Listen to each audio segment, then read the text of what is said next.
หนึ่งเนาะคนหนึ่งเนาะมีสองคนหนึ่งมีคนหนึ่งกับคนหนึ่งซีนมุกแล้วกับมีน้อเนาะอันนี้กับแกงมักน้อยมีแกง มักน้อยบ่เจออันนี้มักน้อยแกงมักน้อย แม่นสอนมักน้อย มักน้อยมันมีมักน้อยบอมมักน้อยยาวอันนี้ไม่มักน้อยยาวนี่นะทางใต้เอิ้นมักมาลาบ่นี่ มักร้อยบ้านเขาเอิ้นมักร้อย ร้อยก็ร้อยร้อยคือร้อยน้ำนี่แหละโอ้อันนี้เป็นหมีน้อเนาะนี่นะทางใต้เขาเอิ้นว่ามก มกหน่อไม้ มกหน่อไม้นะก็เฮามกต้องเอาลงไฟเพิ่นเนาะมกบ้านเฮานะเนี่ยมกอาจจะมกคือกันแต่ว่าการนำใส่มันคือการลงมือเฮ็ดคือกันอันนี้หัวหนึ่งเนาะอันนี้เป็นหัวหนึ่งเนาะอันนี้เขาเอิ้นว่ามกคือกันบ้านเฮาเอิ้นหัวหนึ่งอันนี้นะอันนี้มกศีลบ่เขาเอิ้นว่าหัวหนึ่งเนาะอันนี้หัวหนึ่งเนาะ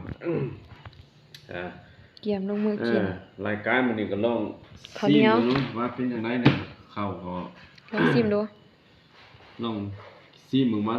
ลำบ่แล้วมีตำ5อย่างเลยเด้ตำ5คุยลาบนี่ตำ5กินคนหนึงตำห่าได้ไรตำห่าใส่ตำห่าได้ไรตำห่าก ำใหญ่ๆกำโลงๆนี่ใส่เป็นจังซี่ฝีมือไผเฮ็ด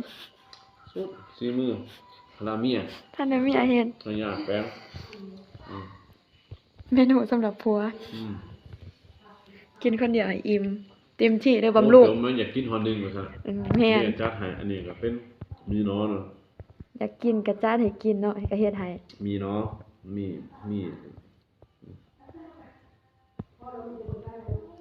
แซ่บ ตายแล้ว อีหยังว่าบาดเจออีหยังบ่ล่ำขนาดบ่ น้ำ ล่ำขนาด น้ำขนาดเบิ่งแกงมันน้อย เป็นตาแซ่บเว้ย